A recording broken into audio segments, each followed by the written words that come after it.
ये सारे खड़े हो गए नारे लगाने। क्या कश्मीर फाइल्स टैक्स फ्री करो, और पीछे से 2 जने कह रहे थे दारू की दुकानें बंद करो। अब इनको भी नहीं पता आज नारे किस चीज के लगाने। ऊपर से आया तो था ऊपर से आया तो था, तो 2 जने कह रहे थे दारू की दुकान बंद करो, आगे वाले कह रहे थे कश्मीर फाइल्स टैक्स फ्री करो, फिर दूसरे वाले ने कहा आज कश्मीर वाला नारा लगाना है। पोस्टर लगा रही है गली गली में जाके, पूरी सारी भारतीय जनता पार्टी देश में एक पिक्चर के पोस्टर लगा रही है। इसलिए राजनीति करने आए थे? पिक्चरों के पोस्टर? अपने बच्चों को क्या जवाब दोगे? घर जाके बच्चे पूछेंगे पापा क्या काम करते हो? पिक्चरों के पोस्टर लगाता हूँ। अध्यक्ष महोदय, मेरे को पता नहीं था ये लोग बाबा साहब अंबेडकर और भगत सिंह से ऐसी नफरत क्यों करते हैं सारे प्रतिपक्ष के लोग। मैं आपको बताता हूं क्यों करते हैं, और खासकर बीजेपी वाले बाबा साहब अंबेडकर से इतनी नफरत क्यों करते हैं, मैं बताता हूं आपको। बाबा साहब अंबेडकर ने संविधान बनाया, मैं बता देता हूं आपको, आप भी सेटिस्फाई हो जाओगे।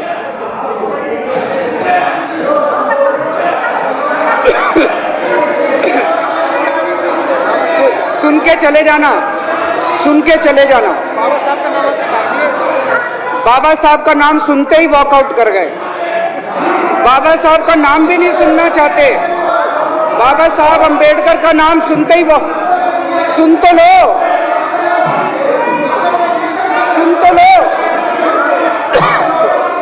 वो तमाशा, और ये सब कुछ जो इन्होंने बोला वो सच बोला। सुन तो लो।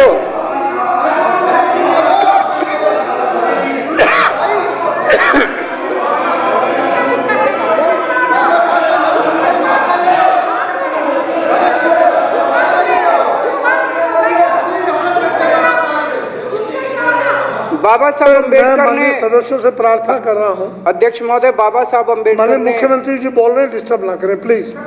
नहीं, ये कोई तरीका। सत्य कौन बोल रहा था? सत्य क्या बिजुली जी ने बोला? सब आप बैठ जाइए। अब बाबा साहब अंबेडकर ने देश का संविधान बनाया। संविधान में लिखा उन्होंने कि भारत के अंदर जनतंत्र होगा। इस जनतंत्र के अंदर चुनाव होंगे। चुनाव में जनता वोट डालेगी। वोट डाल के जनता अपनी सरकार चुनेगी। वो सरकार लोगों के सपनों को पूरा करने के लिए काम करेगी।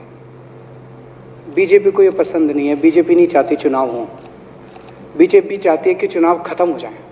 चुनाव होने ही नहीं चाहिए। चुनाव गंदी बात है इनके हिसाब से। चुनाव गलत बात है इनके हिसाब से। एमसीडी के अंदर 15 साल इन्होंने जम के लूटा। लूटने के सारे दुनिया के रिकॉर्ड तोड़ दिए। गिनीज बुक वालों की मीटिंग चल रही है कि भारतीय जनता पार्टी का नाम आने वाला है गिनीज बुक के अंदर एमसीडी का और बीजेपी वालों का। शानदार इन्होंने परफॉर्मेंस किया है। 15 साल के अंदर इन्होंने लूटने में कोई कसर नहीं छोड़ी। लूटने के बाद जब जनता में त्राही त्राही मच गई, लोग दुखी हो गए 15 साल के इनके शासन के बाद, और जनता ने मन बना लिया कि इस बार इनको मजा चखाएंगे और गुस्सा जाहिर करेंगे। चुनाव आयोग ने ऐलान कर दिया कि हम आज शाम को 5 बजे 9 मार्च को शाम को 5 बजे आज चुनाव की डेट्स की घोषणा की जाएगी। 4 तारीख को प्रधानमंत्री के दफ्तर से फोन जाता है, चिट्ठी जाती है चुनाव कमिश्नर को, चुनाव रद्द कर दो। पूरी दुनिया के अंदर आज तक ऐसा नहीं होगा कि प्रधानमंत्री सीधे सीधे चुनाव कमिश्नर को फोन करके और चिट्ठी लिख के कहते हैं कि चुनाव रद्द कर दो। इसलिए ये नफरत करते हैं बाबा साहब अंबेडकर से। ये कहते हैं बाबा साहब अंबेडकर नहीं होता तो जनतंत्र नहीं होता इस देश के अंदर। कल एक बीजेपी का बड़ा नेता मिला, बोला जी मैंने तो अपने बीजेपी के बड़े नेताओं को बोल दिया ये चुनाव का चक्कर छोड़ो, एमसीडी में भी एनडीएमसी जैसा कर दो। मैंने कहा इसका क्या मतलब? वो बोले जैसे एनडीएमसी में चुनाव ही नहीं होते, एनडीएमसी में केंद्र सरकार नॉमिनेट कर देती है। बोले जी एमसीडी में भी यही हो जाना चाहिए। अध्यक्ष महोदय, इनका बस चलना इस देश के अंदर सारे राज्यों में और देश में चुनाव कराना बंद कर दें ये लोग। इसलिए ये नफरत करते हैं, इसलिए बाबा साहब अंबेडकर से नफरत करते हैं ये लोग। बाबा साहब अंबेडकर चुनाव की प्रक्रिया रख के गए थे, इनका बस चले तो ये चुनाव कराना बंद कर दे। कह रहे हैं हम तीनों एमसीडी को यूनिफाई करना चाहते हैं। अरे 7 साल थे तुम्हारे पास, सो रहे थे क्या 7 साल से? कहां थे तुम लोग 7 साल से? क्यों नहीं तुम लोगों ने क्यों नहीं तुम लोग यूनिफाई करने के लिए पैसे चाहिए? क्यों नहीं तुम लोगों ने यूनिफाई किया 7 साल से? चुनाव के 1 घंटे पहले तुम लोग चिट्ठी लिख रहे हो, अब सो के जागे हो कि अब यूनिफाई करोगे। तो यूनिफाई नहीं करना, चुनाव टालने हैं, क्योंकि हार रहे हैं।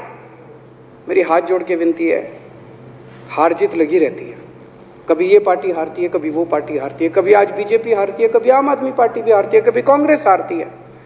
देश बड़ा है, देश की सोचो। आज आम आदमी पार्टी है, कल आम आदमी पार्टी हो सकता है ना हो। आज बीजेपी है, कल बीजेपी हो ना हो। आज केजरीवाल है, कल केजरीवाल नहीं होगा। आज मोदी जी हैं, कल मोदी जी नहीं होंगे। कोई बड़ा नहीं है, देश बड़ा है, मुल्क बड़ा है, कौम बड़ी है, समाज बड़ा है। देश को नहीं झुकने देना, देश को नहीं टूटने देना, देश को नहीं किसी भी हालत में देश पे आंच नहीं आनी चाहिए। ये लोग देश के साथ खिलवाड़ कर रहे हैं, ये लोग संविधान के साथ खिलवाड़ कह रहे हैं। हम यूनिफाई करना चाहते हैं। इन्होंने एक चिट्ठी लिख दी चुनाव आयोग को कि हम तीनों एमसीडी को यूनिफाई कर रहे हैं, इसलिए चुनाव टाल दो। चुनाव आयोग ने चुनाव टाल दिया। कल को दिसंबर में गुजरात के चुनाव हो रहे हैं। अब जनता कह रही है ये गुजरात हारेंगे। अब अगर ये गुजरात हारेंगे तो ये 10 दिन पहले चिट्ठी लिख देंगे चुनाव आयोग को कि भाई हम गुजरात को और महाराष्ट्र को एक कर रहे हैं, इसलिए गुजरात के चुनाव टाल दो। गुजरात के चुनाव टल जाएंगे। अगली बार ये लोकसभा हारेंगे, चिट्ठी लिख देंगे जी ये पार्लियामेंट्री फॉर्म ऑफ सिस्टम बड़ा खराब है, हम प्रेसिडेंशियल फॉर्म ऑफ सिस्टम ला रहे हैं, संविधान बदल रहे हैं, चुनाव टाल दो। चुनाव टल जाएंगे। ये क्या मजाक बना रखा है इन्होंने, नौटंकी कर रखी है इन्होंने। भारत जनतंत्र है, देश ये बर्दाश्त नहीं करने वाला जो इन्होंने नौटंकी कर रखी है। कहते हैं हम दुनिया की सबसे बड़ी पार्टी हैं, हम तो जी दुनिया की सबसे छोटी पार्टी हैं। फिर भी डर गए तुम लोग।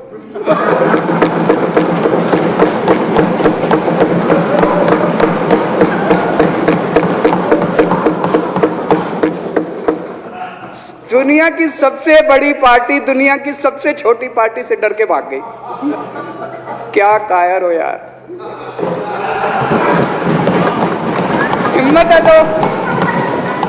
हिम्मत है तो चुनाव लड़के दिखाओ बीजेपी वालों, मान जाएंगे तुम। हिम्मत है तो चुनाव लड़के दिखाओ। कहते हो 56 इंच का सीना है, नहीं तो मान लो 56 इंच का सीना नहीं है, झूठ। नहीं तो मान लो कुर्ते के नीचे 56 इंच का सीना नहीं है, झूठ है ये। कल मैंने देखा, आपको भी बुरा लगा, मैं आपके कमरे में जब चाय पीने आया, आपने मेरे साथ अपना दुख शेयर किया कि जब एलजी साहब ने भाषण शुरू किया, ये सारे खड़े हो गए नारे लगाने। क्या कश्मीर फाइल्स टैक्स फ्री करो, और पीछे से 2 जने कह रहे थे दारू की दुकानें बंद करो। अब इनको भी नहीं पता आज नारे किस चीज के लगाने। ऊपर से आया तो था ऊपर से आया तो था। तो 2 जने कह रहे थे दारू की दुकान बंद करो, आगे वाले कह रहे थे कश्मीर फाइल्स टैक्स फ्री करो, फिर दूसरे वाले ने कहा आज कश्मीर वाला नारा लगाना है। तो जैसे रैलियां होती हैं उसमें कुछ टीवी वाले माइक लगा देते हैं कि हाँ जी किस लिए आए हो, तो वो यूं देखता है किस लिए।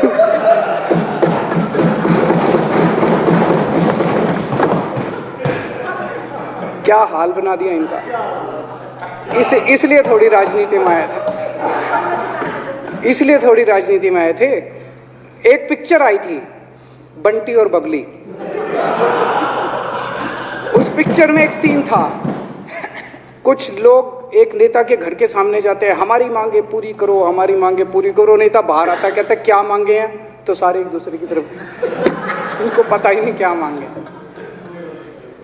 आज सारे देश की सारी भारतीय जनता पार्टी एक पिक्चर के पोस्टर लगा रही है गली गली में जाके।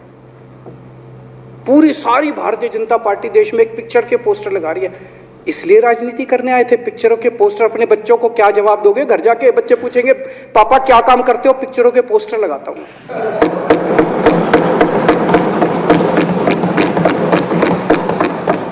8 साल केंद्र सरकार चलाने के बाद अगर किसी देश के प्रधानमंत्री को विवेक अग्निहोत्री के चरणों में शरण लेनी पड़े तो इसका मतलब उस प्रधानमंत्री ने 8 साल में कोई काम नहीं किया, 8 साल खराब कर दिए। बताओ, विवेक अग्निहोत्री के चरणों में उनको शरण लेनी पड़ रही है, बचा लो बचा लो बचा लो। अगर किसी प्रधानमंत्री को कह रहे हैं कश्मीर फाइल्स टैक्स फ्री करो, अरे यूट्यूब पे डाल दो, फ्री फ्री हो जाएगी। टैक्स फ्री क्यों करा रहे हो? इतना ही तुमको शौक है, विवेक अग्निहोत्री को बोलो यूट्यूब पे डाल देगा, सारी पिक्चर फ्री है, सारे जने देख लेंगे एक ही दिन के अंदर। टैक्स फ्री की क्या जरूरत है? यूट्यूब पे क्यों नहीं डाल?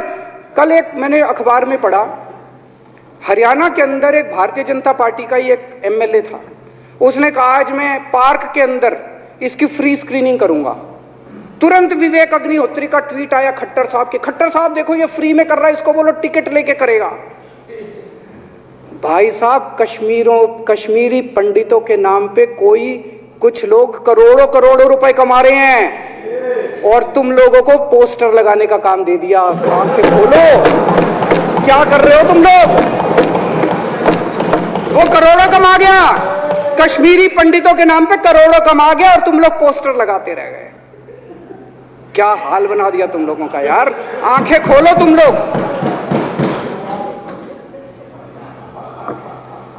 भेड़ बकरियों की तरह हाँक रखा है पूरे बीजेपी वालों को, भेड़ बकरियों की तरह हाँक रहे हैं। एक दिन बोले 3 का कृषि कानून लेके आए हैं, बहुत शानदार है, और फिर नीचे मैसेज आया भाई सारे जने तारीफ करो मोदी जी की। सारे बोले वाह मोदी जी वाह, क्या मास्टर स्ट्रोक है।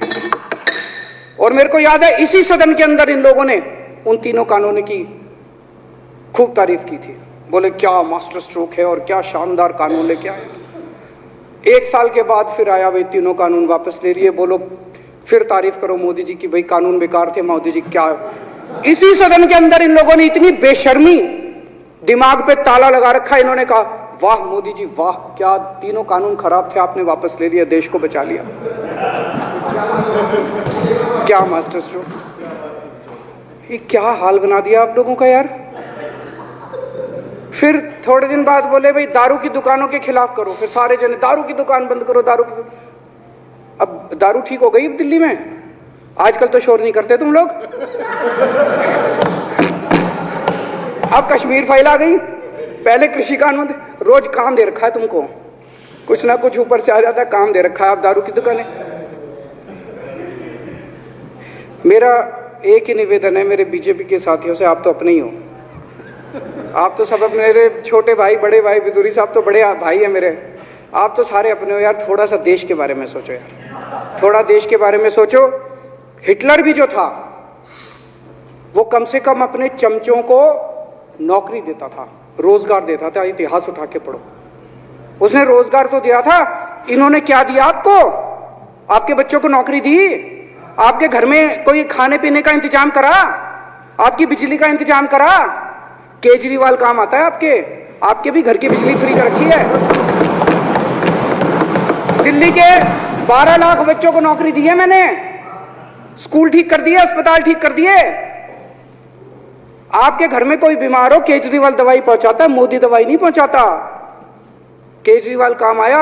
मैं बीजेपी के सारे कार्यकर्ताओं से कहना चाहता हूं, थोड़ा सा दिमाग खोलो। बीजेपी के सारे सपोर्टर्स को कहना चाहता हूं, थोड़ा सा दिमाग खोलो। ये भेड़ चाल बंद करो, भेड़ बकरियों की तरह हाँक रहे हैं ये आपको, ये सब बंद करो। दिमाग खोल के सारे जने बीजेपी छोड़ के आम आदमी पार्टी में आ जाओ।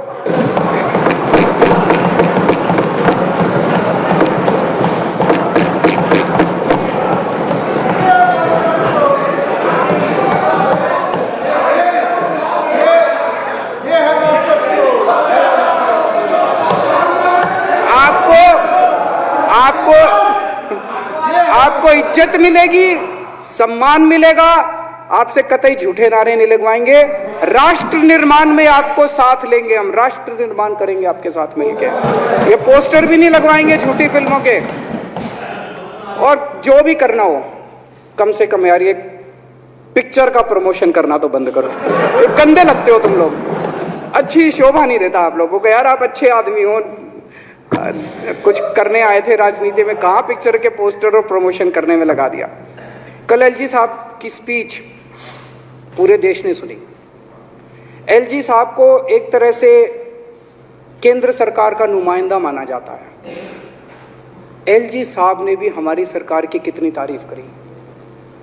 50% जीडीपी 5 साल के अंदर बढ़ गया, भारत में आज तक कभी किसी राज्य का नहीं हुआ। इतने शानदार काम दिल्ली सरकार ने किए हैं कि केंद्र सरकार द्वारा नियुक्त एलजी साहब ने भी दूसरी सरकार की, आम आदमी पार्टी की सरकार की भूरी भूरी शब्दों में तारीफ की। मैं एलजी साहब का बहुत बहुत शुक्रिया अदा करना चाहता हूं और इस धन्यवाद प्रस्ताव का समर्थन करता हूं।